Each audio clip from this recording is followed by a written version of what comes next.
વડોદરા, જ્યાં 6 મહિના પહેલા જ તૈયાર કરાયેલો રસ્તો ધોવાઈ જતા અનેક સવાલ ઉઠ્યા। શહેરના રાજમહેલથી લાલબાગ બ્રિજ તરફના માર્ગ પર મસમોટા ખાડા પડ્યા, જેને કારણે વાહન ચાલકોની કમર તૂટી છે।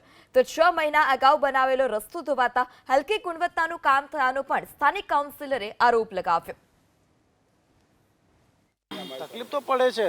વધારે વરસાદ પડે અહીંયા પાણી ભરાય છે, આ ખાડા દેખાતા નહીં, ગાડી અંદર જતે પડી જાય વાગે, એને જિમ્મેદાર કોણ છે? બે વાર મારે જો સીન થયું છે, મારી ગાડી તૂટી ગયેલો, ખાડાના અંદર પડી છે ગાડી।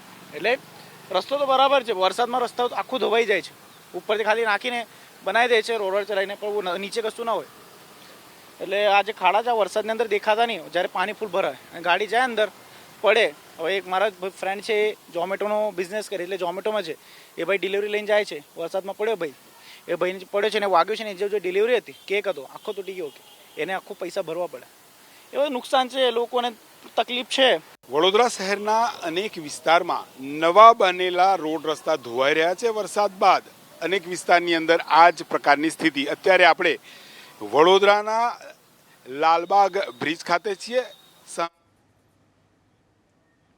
તો રાજમહેલ લાલબાગ બ્રિજનો માર્ગ ધોવાયો છે। બિસ્માર રસ્તાને કારણે જે રાહદારીઓ છે, વાહન ચાલકો છે, તેઓને હાલાકી વેઠવાનો વારો આવ્યો છે।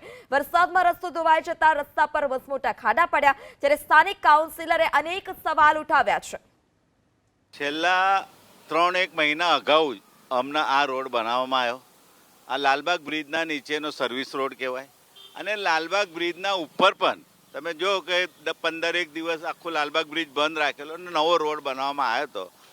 ઉપર પણ એક જ વરસાદમાં ખાડા પડી ગયા હતા, વચ્ચે ફરી પેચ કરવું પડ્યું અને કરોડો રૂપિયા રોડ પર લઈ ગયા। અને તમે આ સર્વિસ રોડ જો, હમણાં મેં તો કહું છું કદાચ 2-2.5 મહિના પહેલાં ફરીથી એને કાર્પેટિંગ કરાયું, કેમ કે અગાઉ રોડ બનાવ્યો તૂટી ગયો તો ફરીથી કાર્પેટિંગ કરાવ્યું છે। પણ તમે જો એક રોડ 2-3 વખત બનાવવાનો અને 3 વખત પૈસા લઈ જાય અને કરોડો રૂપિયાની મોટી રકમ લઈ જતા હોય, અને તો પણ આવો થોડા જ વરસાદમાં આવી રોડની હાલત થાય, લોકોને કેટલી વાહનોને મુશ્કેલી પડતી હોય, કેટલા અને આ રોડ પર વધારે ભારનું ખૂબ ટ્રાફિક